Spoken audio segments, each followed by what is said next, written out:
Hey all, Mike here with CineSamples, and in this short video I'm going to go through the features of the bow attack overlay that's in CineStrings. I touched on it a little bit in the full walkthrough, but I thought we could devote a full video to this one feature. So the bow attack overlay accomplishes a number of things. One is it allows you to, in legato mode, sort of emulate the sound of the change of bow in a section. So say you're going along and you have a 3-note line, da da da, you can have them change bows on the next 3 notes. Instead of true legato, which is here's just,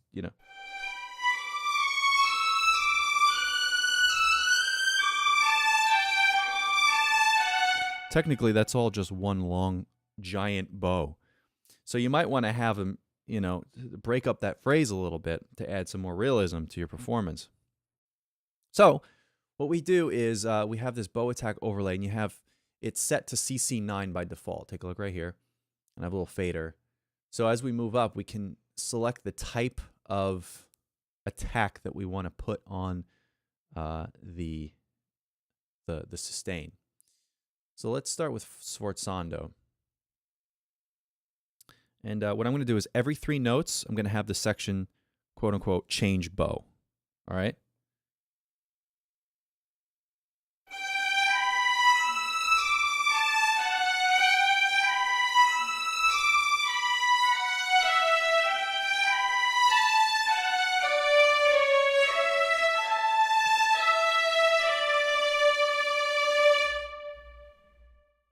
Right? So, you can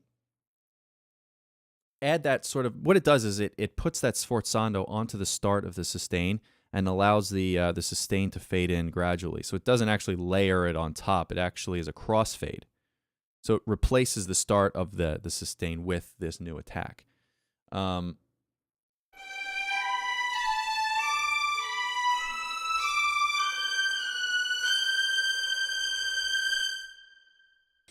if I didn't mention, the way you trigger it is it's velocity sensitive. So you can hear that some of them sound a little bit like accents.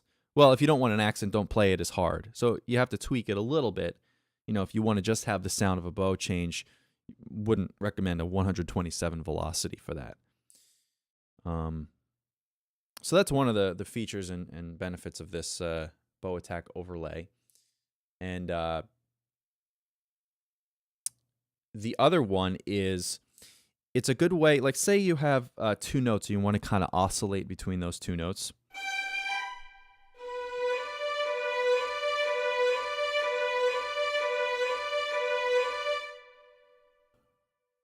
Let's set it to marcato.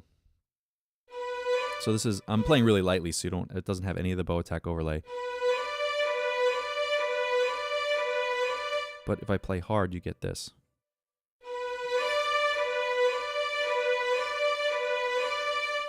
It's just a slightly different sound, and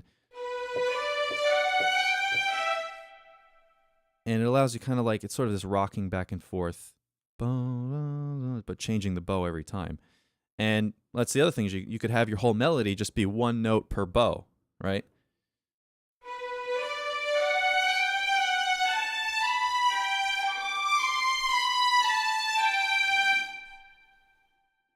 That's if it's set to marcato, and sforzando would sound like this.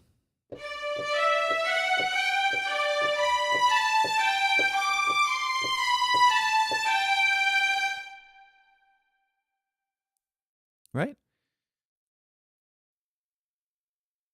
So that's the basic functionality of the bow attack overlay.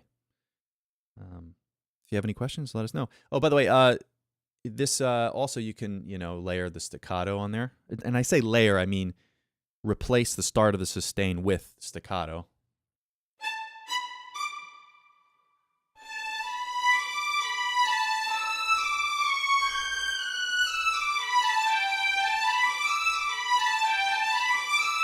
With it off. Here's the staccato. Oops, I messed up. Just, it adds a little bit more of an attack if you want that. If you're really the kind of person who wants to get in there and tweak your MIDI and your performance, this is a good way to go about that. So I think it's a really cool feature. It's going to really come in handy for just bringing your string writing to a new level of realism. So thanks for watching. Bye.